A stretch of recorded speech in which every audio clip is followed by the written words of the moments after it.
Thank you, Madam Speaker. I'm glad to share this time with my honourable colleague from Portneuf, Jacques Cartier.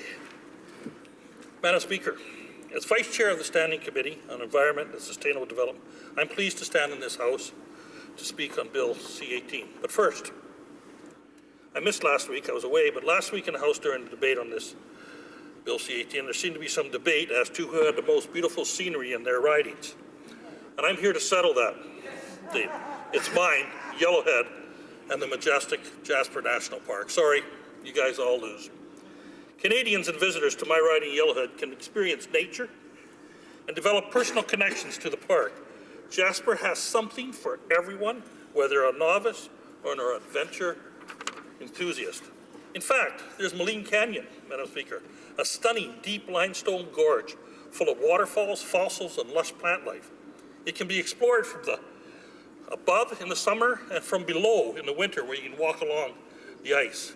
It hosts over 400,000 visitors a year. There are 75 kilometers of cross-country skiing and over 200 kilometers of official trails surrounding Jasper town site, which are perfect for fat biking, winter walking, and snowshoe during this time of year.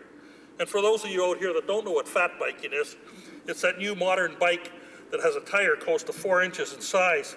It's on wider rims, and it's designed for low ground pressure, allow for riding on soft, unsustainable surfaces, on snow, sand bogs, and stuff like that. A lot of them around Jasper. There's actually one sitting outside Justice Building right now. Speaking of trails, as part of the budget 2016, this government proposed a bike and walking trail along the Icefield Parkway from Jasper to Columbia Icefield. This trail would allow many visitors to experience the icefields more personally. Madam Speaker, I look forward to being informed when the consultation begins on that trail. From the paddle-in campground to hang gliding, skiing on Marmot, or hiking in Maligne Canyon, Jasper National Park provides visitors with a variety of opportunities to connect with their national heritage places. Madam Speaker, setting up a national park is quite an experience. Parks Canada has done it 46 times. Rouge National Urban Park is unique. It will be our first urban park. The Rouge National Urban Park was created in May of 2015 when our previous Conservative government passed Bill C-40, an act respecting the Rouge National Urban Park. This was in keeping with the 2011 throne speech, wherein the government committed $143.7 million over 10 years for the creation of this park. As stated by the honourable member from Thornhill in this House last November, quote, Rouge Park is located amidst fully 20% of Canada's population. While it takes many hours and many thousands of dollars to reach some of our traditional national parks, the wonders of Rouge are easily and inexpensively accessible by road, rail, and public transit.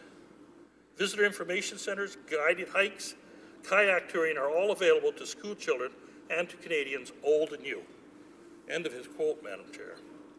Bill C-18 makes changes to the Rouge National Urban Park Act, the Parks Canada Agency Act, and the Canada National Parks Act. This bill proposes to add ecological integrity as the primary factor to be considered under the Rouge National Urban Park Act, in addition to adding lands to this park. Parks Canada originally disagreed with the term ecological integrity designation because it is an unrealistic approach to an urban park or to any park. The true definition of ecological integrity would imply letting forest fires burn, floods run their course, wildlife survive without human intervention. This is problematic for Rouge National Urban Park because it sits alongside residential neighborhoods.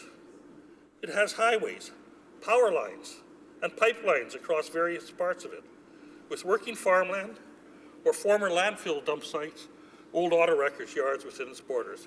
It's going to be a challenge.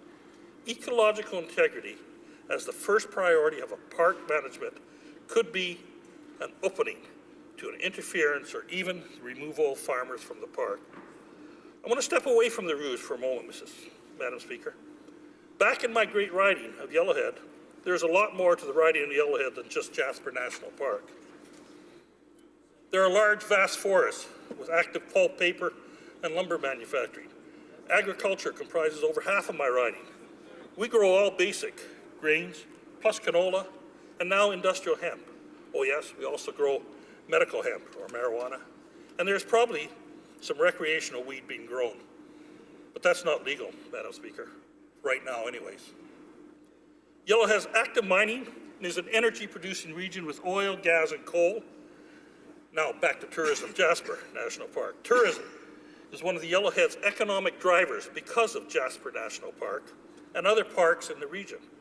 Now I'm concerned with the Liberal buzzword, ecological integrity. It bothers me. It has become an integral part of Parks Canada policy, not only in the Rouge National Urban Parks, but in all national parks. Madam Speaker, just north of Jasper National Park lies Wilmore Wilderness Park. Many of my friends run a foundation that looks after this pristine wilderness. Susan Fadima Leonard and her husband Basil are well known in the area for looking after this vast land, almost the size of Jasper National Park. Last year alone, Madam Speaker, Basil spent something like 36 days on horseback traveling the trails to make sure they were clear of garbage, debris, and other things, fallen trees.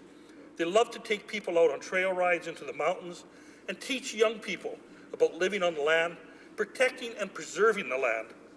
Susan and Basil are what I call true environmentalists, but they also use the land, Madam Speaker. They don't need ecological integrity, Madam Speaker. They use good common sense practices, and because of this, Wilmore Wilderness Park is flourishing. I mentioned the bike trail proposal by this Liberal government. Now, I agree this would be good for tourism and good for local businesses inside and outside of Jasper National Park. But that buzzword, ecological integrity, may stop this development. Environmentalist groups are gathering in opposition at this time. Even worse, Madam Chair, even worse, Jasper National Park's power dam, it doesn't get power off the grid, it makes its own power, is failing. We need to replace it, and a power line has to be run from a grid outside of the park. Environmental groups are already posing this as it does not meet ecological integrity as it is laid out in the books.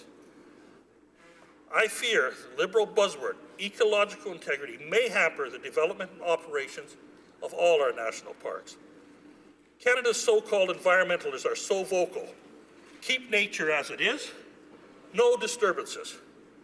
They will use ecological integrity as a means to stop development in our parks. Where is our future within Parks Canada, Madam Speaker? For the above reasons, any attempt at calling our actions ecological integrity would be in words only. The current protections provided to Rouge National Urban Park are far exceeding the protections provided by the province of Ontario, specifically prohibiting mining, logging, hunting, and applications of Species at Risk Act, and year-round dedication to enforcement of it. In general, I am pleased to see this government expanding on the work started by our previous Conservative government, despite this unnecessary and potentially problematic wording, ecological integrity. In conclusion, we support C-18 and the expansion of the Rouge National Park. Thank you, Madam Chair.